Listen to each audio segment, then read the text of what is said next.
Hello everyone, welcome back to our English class. Are you all safe there? Hope you all are safe. In the previous class, we went through a beautiful poem which is titled as Marvelous Travel. There, the poet shares his views on travel. So today, we are going to meet a new and interesting story. Students, people explore the world for experience and knowledge. But sometimes the best experiences are right under their noses and they are unaware of it. Here is an experience of a little boy who explored his surroundings to find out a little red round house. So the title of the story is The Little Round Red House. And who is the author of the story? Yes, you are right. Caroline Sherwin Bailey is the author of the story. Let's go through the profile of Caroline Sherwin Bailey. Caroline Sherwin Bailey was born in 1875, was an American writer of children's literature. She was born in Hoosick Falls, New York and attended Teachers College, Columbia University, from where she graduated in 1896. Her stories for children include Boys and Girls of Colonial Days in 1917, Broad Stripes and Bright Stars in 1919, Hero Stories in 1919, and The Little Rabbit Who Wanted Red Wings in 1945. She wrote for the Children's Hour in 1906 in collaboration. In 1947, her book Miss Hickory won the Newbery Medal. She died in 1961. Now all of you look into the textbook. On a cold, rainy and windy Saturday in October, a little boy was bored. He went down to the kitchen where his mother was reading the newspaper and he said, "Mom, I don't know what to do.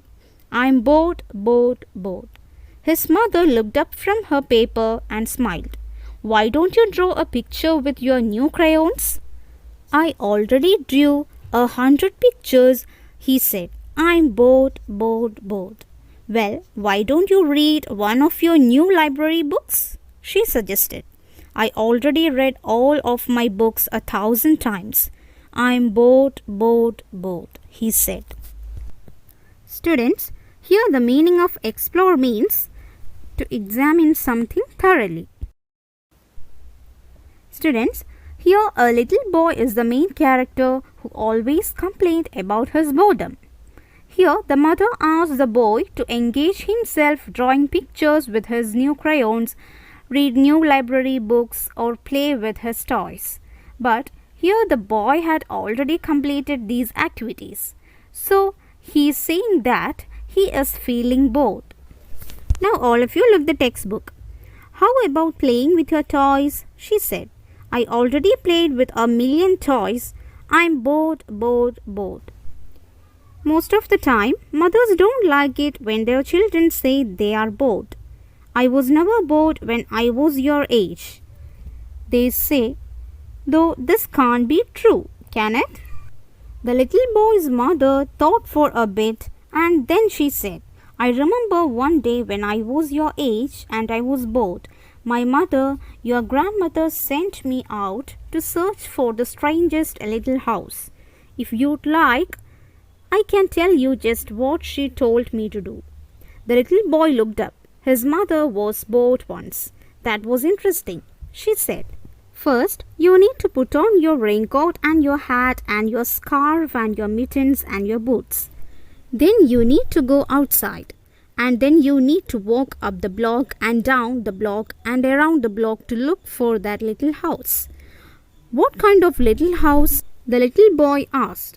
"It's a little round red house with no windows and no doors, a chimney on top and a star in the middle," she said. The little boy stared at her. "I never saw a house like that before. Where is it?" His mother said, "I can't tell you. But if you keep your ears open and your eyes open and you look hard, you should find it not too far from here.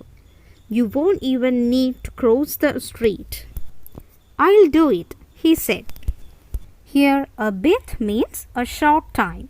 Put on means dress oneself in. Scarf, a fabric worn around the neck or head. Here you can see the picture of scarf. Mitten, a type of glove covering the fingers. This is mitten. Chimney means a vertical channel or pipe which conducts smoke. This is chimney. The mother asked the boy to play with his toys to avoid his boredom, but he had already played with the toys, so he don't know what to do. Mother said that she didn't feel boredom when she was his age. Here, the boy's grandmother asked his mother to search for the strangest little house to overcome boredom when she was a child. The mother asked the little boy to search for a little round red house with no windows and doors, a chimney on top, and a star in the middle. Look the text. He bundled up in his raincoat and his hat, his scarf and his mittens and his boots too, and set out to find the little round red house with no windows and no doors, a chimney on top and a star in the middle. He walked down his long block all the way to the corner. He saw white houses and blue houses and yellow houses and green houses. Then he saw a red house. There it is, he cried. But wait, the house was square, not round.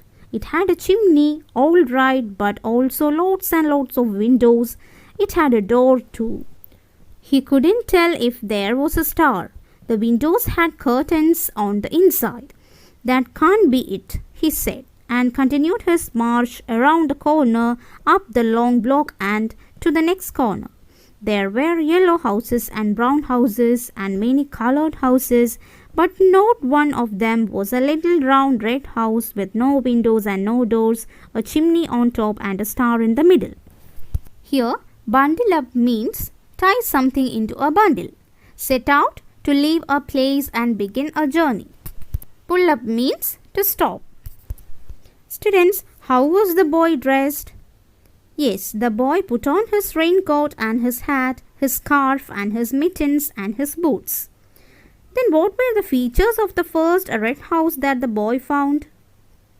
Yes, very good. It was a square. It had a chimney, but lots and lots of windows. It has a door too. So he couldn't find the house with no windows and no doors, a chimney on top and a star in the middle. Hope you all understood today's class. Am I right? We will meet in the next class with the rest of the story. Thank you, dear children.